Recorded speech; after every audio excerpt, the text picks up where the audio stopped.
Welcome, everybody, to a Thursday night edition of Chiefs Focus First and 10. You are here with JP and Caleb. What's up, bro? Doing good, man. How are you doing? I'm good, man. I'm good. Just, wondering what's going on in the league right now. Everybody's making moves, and there's going to be a lot of guys out on the street again here in the next couple of weeks. And we made some moves. I know some of them are unpopular, some of them are popular. And, I'm pretty happy with what Veach has done. What about you? Same, man. I'm actually kind of surprised when we moved at the deadline, not to mention two moves. I Yeah, was very surprised. yeah, yeah. The whole Melvin Ingram thing, everybody, they had their mixed emotions about giving up a pick, which here's the thing. Look, we gave up a 6th round pick and basically a $500,000, but you know, I guess the biggest thing, well, why didn't he, we could have signed him in the offseason. We wouldn't have gave up a pick. We need that pick. No, we don't necessarily need that particular pick, but he wanted more money and he didn't pass the Chiefs physical. It is what it is. It was an off-season move that, and when I say more money, there was reports out there that he wanted a tremendous amount more money. He didn't. He didn't get nearly as much money as he was looking for, but it wasn't the fact that we passed on him because we didn't want to waste money on a what if at the time. We didn't know if he was going to be able to play. We didn't know anything about him at the time. Hmm. So, there's other outlets out there saying certain things that aren't true, but when it all comes down to it, we got him back for a 6th round pick and a $500,000, which is cheaper than what we would have paid for him at the beginning of the season. So we're okay. I don't see us being hurt in any way by doing what we did. Um, Whether he, listening to Spags, we may see him a little bit this week. We may not. I don't know. Listening to Well, he him, has to play this week. Why not? That's the yeah, thing. I don't know. I Why mean, not? Unless Spags is going crazy. dude, it's so hard to read Spags right now because during his presser, he made mention of Hitchens coming back, which I'm kind of surprised that move is being made to a degree. One of the reporters, I don't know which one it was, asked him if he was going to take the starting role again. He didn't really say yes, but he didn't really say no.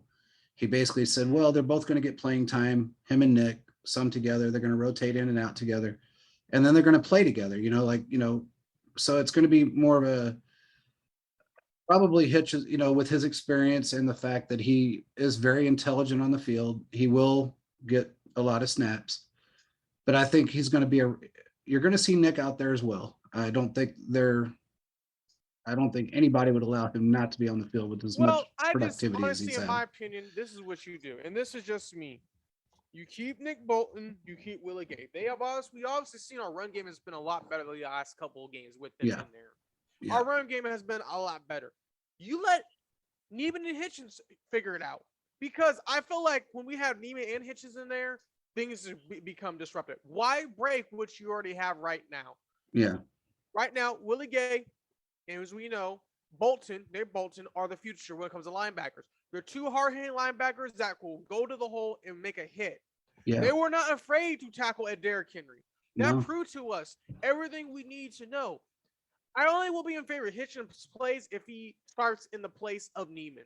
You already know how I feel about Neiman. Everyone else probably already knows how I feel, and even the whole Chiefs Kingdom has an opinion about Neiman right now. yeah, yeah, But what yeah, I think when it comes to this point is either this: you let Neiman primarily play on special teams, you let Hitchens be on there on certain downs. The only issue is that do you trust Neiman do you put him in a position to cover running back? That's not my issue. I feel more comfortable in Nick Bolton or Willie Gay, even though they messed up. At least I know they can go get the tackle. But yeah, Hitchens isn't great, but he can only do so much. So much. yeah. I agree. And I think again, you listen to Spags, and he defended uh Sorensen to no end in that So presser. my question is, why is Andy letting this go on? This is a joke at this point.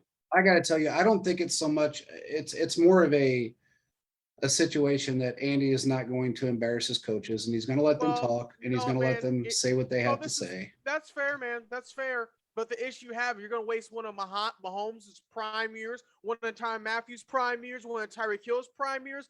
maybe if Frank Clark can turn around one of his good years left. He's had 2 great games, Clark. I got to give him that. He's had 2. He's on an uphill trend. So Chris Jones, man. So I'm like, if you want to be playing politics, Spags, then this season, if we end up doing bad, it's because of the defensive play that you called. It's on you. The reason why this season is going to go wrong. yeah, He's had every opportunity to change stuff. The only reason why stuff has been changed is due to injuries.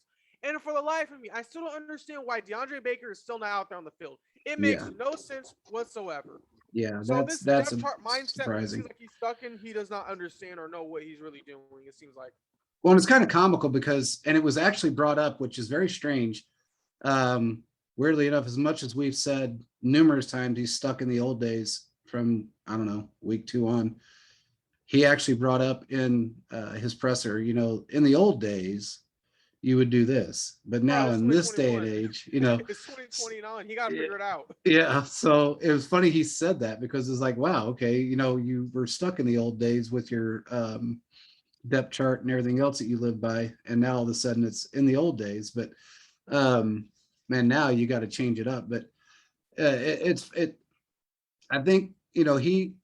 In fact, it was weird because he said, well, with the exception of that touchdown and then maybe one other play, Sorensen did really well. And then, no, he didn't. Oh, no. I mean, he just defends the guy. At that point, he's just defending. The national himself. media is on his behind. The national media is on him and Sorensen's behind. And as you saw that Shannon Sharp called out Andy and Spags for letting Sorensen be in the game that long. Literally, the defense was doing well until Sorensen did everything besides stop the guy from catching the ball. He grabbed his face mask. He gave him a pound on the back. He hit him on the head. He did everything besides stop the guy from catching a pass. Yeah. And then even on like 4 plays later, allowed a touchdown pass on him. It's a joke. It's a joke, man. Yeah. Literally, Willie Gay, I'm here telling you right now, Willie Gay, Nick Bolton, throwing DOD. I don't understand why, and it's kind of interesting though. These people who cover the Chiefs, they seem to be basically defending Spags. Like, what's his name? Nate Taylor was basically trying to say on Monday night, trying to say, well, they know this is man. I know Nate, and even what's his name? Crap, I forgot the guy's name. It wasn't Charles. Seth Kaiser. He went on his tweet. He said, blink twice if you're okay, because everyone knows that was a dumb tweet, and it showed us like, look, you guys got to stop defending them just because they were part of winning Super Bowl culture back then 2 years ago, and they had some good plays here and there. They obviously show they have digressed, and it's time to move them to special teams and give them limited roles. Yeah, and it's funny because for Seth to go against the grain of what any reporter says is an anomaly, because it was okay. Well, it was either Seth Kaiser or it was Cody Tapp. It might have been. That was probably Cody Tapp, because Seth won't go against anybody. Because literally, I saw the tweet. It was like, blink twice if you're not okay. It was a joke, but it's like, you gotta be kidding me. Yeah, you're really defending this move. Yeah, and that's funny because it had to have been Cody, because Seth won't go against anything that a reporter says. He just won't. He's all about thinking about now and listening to him on the radio, because he has a pretty good show, the Cody and Gold show. That he would be the guy. I'm sure it was probably Cody, because I guarantee that Seth won't go against anybody that's anybody, period, unless it's a troll. I think Seth was fed up the other day too with the decisions by Spags, and a lot of people are. Yeah, a lot of people are. Even like Arrowhead Pride, Arrowhead Addict, they were doing tweets I have not seen in a couple of years. Like, so nothing on the defense has changed. Like tweets you would not think of, you would see. So it's pretty insane. I mean, it's one of those things that I have noticed. I got to say, Frank Clark put up the best numbers in the Giants game that he's put up his entire career. What was his numbers in that game? His PFF was like 91.4, which is higher than he's ever had. And I got to give it to him. I mean, he has stepped up tremendously in the last couple of games, which I'm sure that's been a product of a couple of things that have gone on. But I'm not going to. I mean, I guess I can get into some of it, but I mean, it's, a product of a couple of conversations that were had, and him realizing that, hey, you know what, after those conversations, I don't really have much of a career left if I don't step up and play my game. And I think he's really good. I think he's good. I just think what we saw from the last season and basic till now is kind of like, man, where did all that swagger, where did all that energy come from? I Yeah, mean, literally, he was like, I'm basically said, I'm here to replace D Ford. That's basically what it was. And he yeah, showed up. So maybe he could continue this. Maybe this is the kick in the butt we need. But JP, as you said in the past, it takes about 8 weeks for a defense and SPAG system to kind of figure things out. It doesn't matter how long they've been a part of it or yeah, anything. For some reason, it takes 8 weeks. And yeah, if Lee hit 8 weeks, well, last week was 7. This week we're now 8. So it kind of looks like we're hitting that tail yeah. end. So it might be interesting seeing what's going to happen. It's always happened with his defenses, and I don't know why, but it's like we start off dead last, and this historically was a horrible time for us. But I can't say that we were as bad as we were in 2018, but because we had some bright spots on our defense during the year, but um, we are now climbing the ladder, and I think we're just going to continually get better. But they do have to make sure that they have the right people in the right positions at the right time, and that's bigger than anything at this point. He does have a lot of packages. Spags has a lot of packages. He does. He has to utilize those packages with the players that can play within those packages. That's been the struggle. And one thing that he alluded to that made some sense is that, he said, I don't really, you don't really know what someone can do until you see them out there doing it. And that's understandable. Well, what Sorensen can and can't do. What we've seen a sample size for now 8 weeks. Yeah. Sorry, correction, other guys. Yeah, we've seen 8 weeks. It's been 8 weeks. We've seen what they can and what they cannot do. Exactly. So for what that tells us is this: put in some new guys. This was an opportunity to put in Doran O'Daniel, Armani Watts, Darius Harris, some other guys. Now I know Josh Jackson's going to be playing. There's a good chance he's going. I have no doubt. He's either going to be elevated this week and play some, or he would play some next week. But from everything that I've seen and everything I've noticed, I would not be surprised if he gets a chance. Yeah. I would not. I mean, Mike Hughes has struggled, where they've had him at, and that's been obvious. I mean, but look, hear this, JP. If and I'm gonna say if they can finally figure it out, and DeAndre Baker gets to play, and also if Josh Jackson gets to play, and you can put in Ward in when you need to, or have Ward start and have one of the Josh Jackson or DeAndre Baker do the rotating in, dude. And then Marshawn mentioned, that's a good cornerback group right there. I mean, that's a really good group. Yeah, I would be satisfied with that. Yeah, I mean, the big thing is that when you've got somebody that's struggling, like Hughes has struggled, and you've got other players that could probably play the position better, put him out there. I mean, it's very, very strange to me that Baker's been, and I know the reasons why, but. Well, real quick, I know we've gone over that. Is it because of his knee injury, though? It's a possibility? No. Because I know his knee injury was pretty gruesome. They said that his bone was stronger than concrete, and that means it takes a lot to break it. So I was just kind of curious.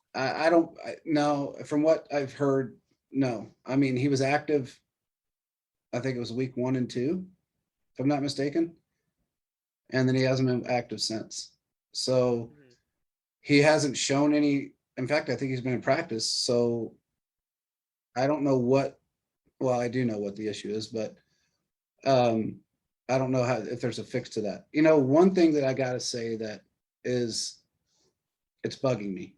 And I think it's going to probably bug me until I get it out. And during that presser, I listened to 3 people talk. The one that annoyed me the most was Eric Bieniemy. I didn't get to listen to his press. I don't know if we were doing a show. Are you talking about during the week? No, this was today. I didn't get a chance to listen to it. Yeah, I got to tell you. Now, Andy called most of the plays for the first half. He did allow, from what I understand, he allowed Bieniemy to call some plays in the second half, and we digressed in the second half. But I don't know if anybody else noticed this, but I did, because I went back and watched the film. This is the first game since for a while that Andy's been very active within the group within the players, and you can see him calling plays. you can see his momentum shift.